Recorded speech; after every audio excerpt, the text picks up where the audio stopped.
अस्सलाम वालेकुम। सबसे पहले Pakistan, I am Asad Khan. Today a very important interview with a very important man. He is known as, and he is the living humanitarian legend. Today sitting here, मेरी खुशकिस्मती mister Abdul Sattar ईदी and his wife Bilkis ईदी। अब्दुल सत्तार साहब बहुत बहुत शुक्रिया आपका। सबसे पहले हम सब ये जानना चाहेंगे, जो हमारी पाकिस्तान की कौम है, जो बल्कि मुल्क से बाहर है, कि ईदी का मतलब क्या है? ईदी काम करने वाला बंदा। नहीं, ईदी का मतलब है सुस्ती, सुस्त ईदी का मतलब सुस्त। और उसके और अगर हम देखते हैं सुस्त, और अगर हम देखते हैं ईदी, और जो ईदी फाउंडेशन है माशाल्लाह दुनिया की सबसे बड़ी ऑर्गेनाइजेशन और फाउंडेशन है ईदी फाउंडेशन। तो थोड़ा सा ईदी फाउंडेशन के बारे में बताएं, थोड़ा सा हमारे ऑडियंस को। जब पाकिस्तान बना तो गुर्बत इतनी थी, बहुत हालत ख़राब थी। लोग फुटपाथों पे सोते थे, उठते थे, रहना सहना सारा फुटपाथ थे। उस हालत में मुझे काम करना था। एक पाई नहीं थी, लोग इंटरेस्टेड नहीं थे। अब पैसे भी इकट्ठा करना, काम भी करना, खर्च भी करना, सब कुछ मिलकर आगे आना। उसी वक्त हमारे पास और कोई इतने वसाइल थे भी नहीं। सोशल से कोई लोग इंसान समझते भी नहीं थे।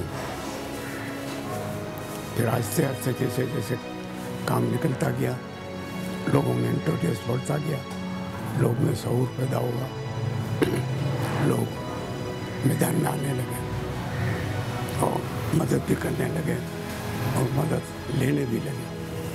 दोनों पल्ले चले।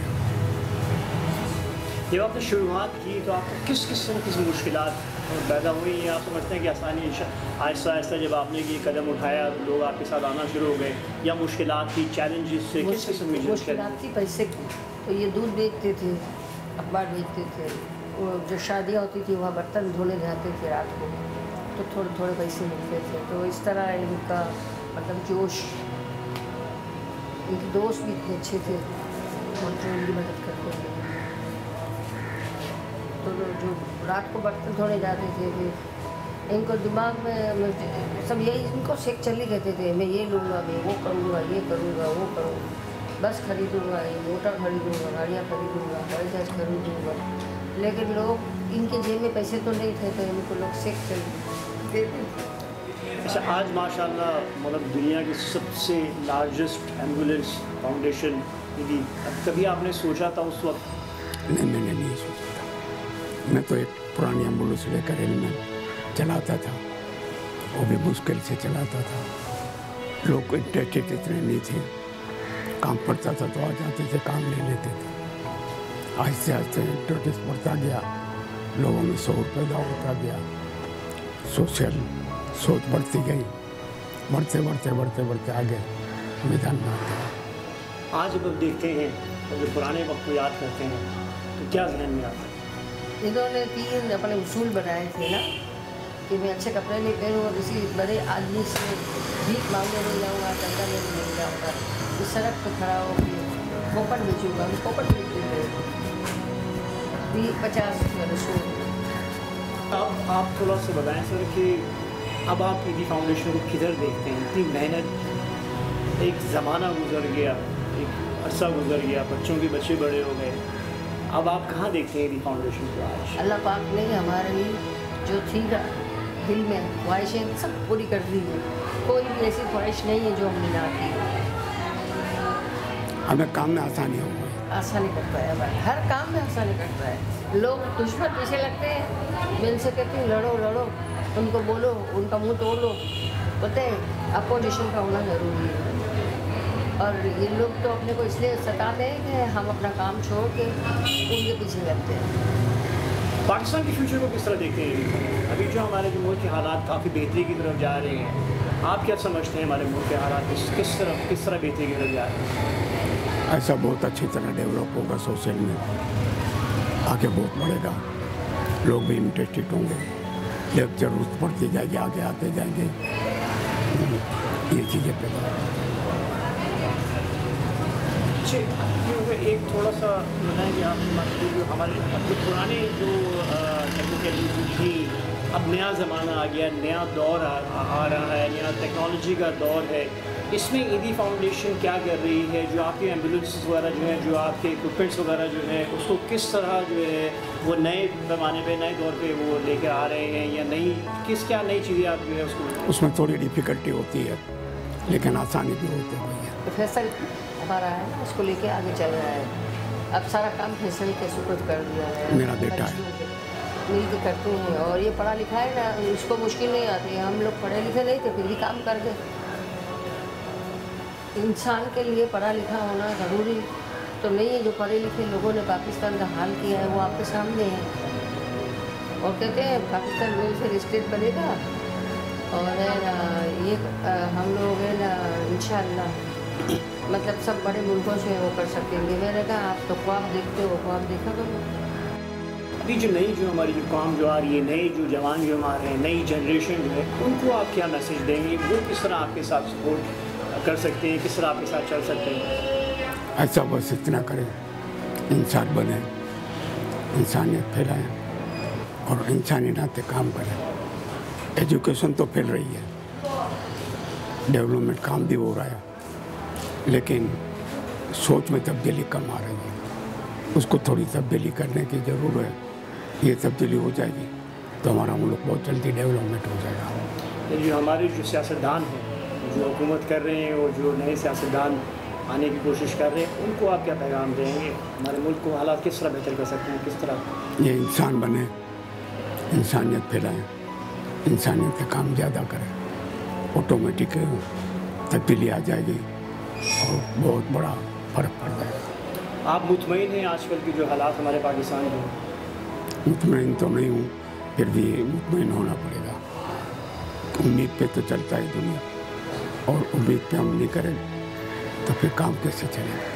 अच्छा, आपने काफ़ी दुनिया पे ट्रैवल किया और काफ़ी जगह पे आपको इमिग्रेशन पे तंग भी किया गया। कनाडा में आपको तंग किया गया, न्यूयॉर्क के अंदर आपको तंग किया गया, सुना है कि इजिप्ट में आपको जो है उन्होंने एंट्री आपकी बंद कर दी थी। जब इस तरह की चीज़ें होती हैं तो आप क्या कहते हैं? ऐसा भी तो रास्ते रुकवाने के तरीके होते हैं, पहचान नहीं होती, लेकिन आखिर पहचान निकल आती है, और निकलते निकलते मार धक्के खाते खाते आगे निकलते जाते। इस माशाल्लाह आपका बहुत बड़ा नाम है, बहुत बड़ी क्रेडिबिलिटी है सारी दुनिया के अंदर। जो हमारी आवाम जो पाकिस्तान से बाहर है, उनके लिए आप कोई पैगाम? उनके दिलों में जज्बा बहुत है, हमारे तरफ तवज्जो उनको बहुत है। पाकिस्तान का दर्द भी बहुत है। जब आप जाते हैं, उनसे मिलते हैं, आपको किस तरह का? बहुत अच्छी तरह पेश आते हैं, बड़ी बड़ी उम्मीदें देते हैं, लेकिन थोड़ी सी कमजोरी है, वो भी कमजोरी दूर हो जाएगी तो हमारा मुल्क बहुत आगे निकल जाएगा। वो क्या कमजोरी है आपकी? कमजोरी बस वेलफेयर देने में, टैक्स चोरी में थोड़े आगे है। ये ख़त्म हो जाएगी तो हमारी आदत मुल्क बहुत अच्छा आगे निकल जाएगा। ईदी फाउंडेशन क्या लेगेसी छोड़ना चाहती है? आप क्या देखते हैं? ऐसा हम हर फील्ड में हैं। हमारी वेलफेयर सेंटर है, एम्बुलेंस सर्विस है, हेल्थ के अंदर हमें सारी चीज़ें हम चला रहे हैं और आगे जाकर लेकर निकल रहे हैं।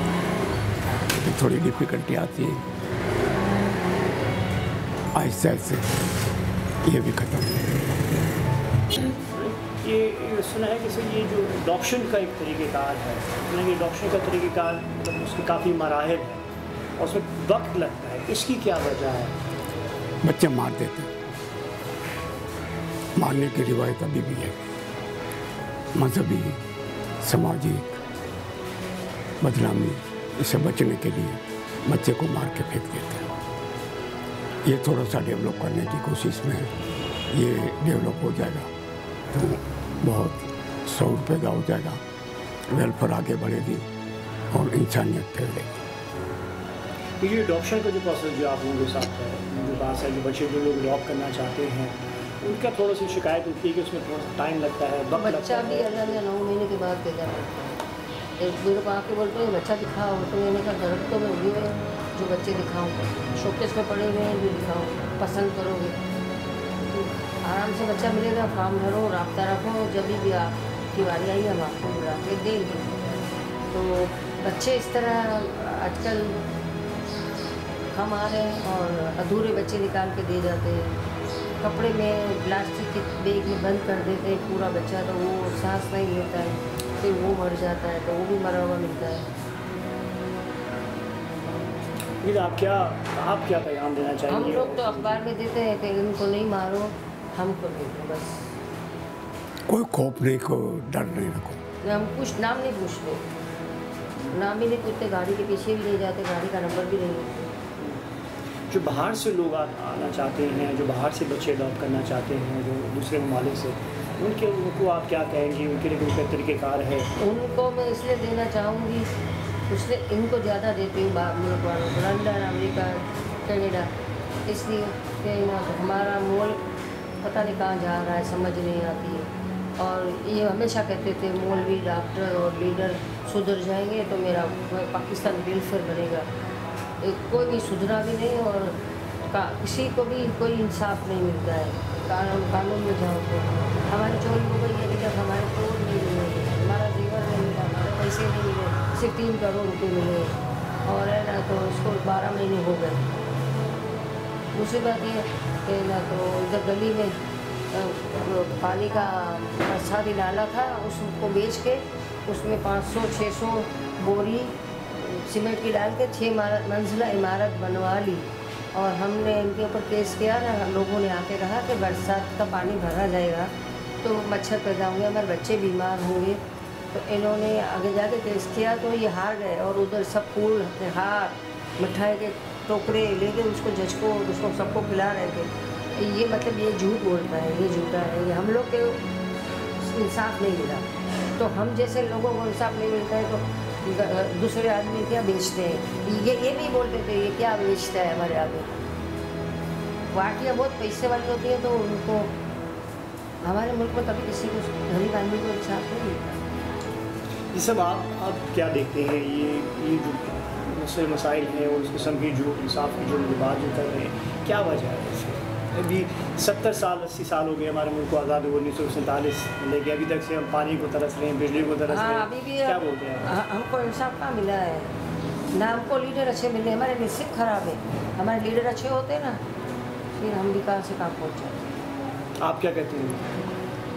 मैं बिल्कुल से एग्री हूँ, बस कमजोरी यही है कि हम डेवलप की तरफ ज़्यादा नहीं जाते, लालच की तरफ ज़्यादा है। किसी ने पानी नहीं देना, अभी बिजली चली जाती है, वो 4-4 हज़ार एक कमरे का बिल देते हैं। अब जिस आदमी के 8 हज़ार तनख्वाह हो, बच्चे स्कूल जाएंगे या बिल भरेंगे? आवाम क्या कर सकती है? बहुत मुश्किल में आवाम लूट मार नहीं करेगी, चोरी चकारी नहीं करेगी तो क्या करेगी? बिल्कुल आएंगे घर के बारे में बता लो कि कितना वफादारी हो। मैंने तो अपनी ज़िंदगी शादी निकाली, कपड़े के 2 जोड़े रखता हूँ, कभी चाय नहीं पिया, फिल्म नहीं देखी, बस इंसानियत का बड़ा। उसमें मुझे तकलीफ़ें तो बहुत हुई, लोग बहुत तकलीफ़ें दी, लेकिन हिम्मत नहीं आ रही। मेरे काम को लेकर मैं आगे बढ़ता ही गया और आज एक मंजिल पे हूँ और जो मुल्क की बेहतरीन में काम हो रहा है।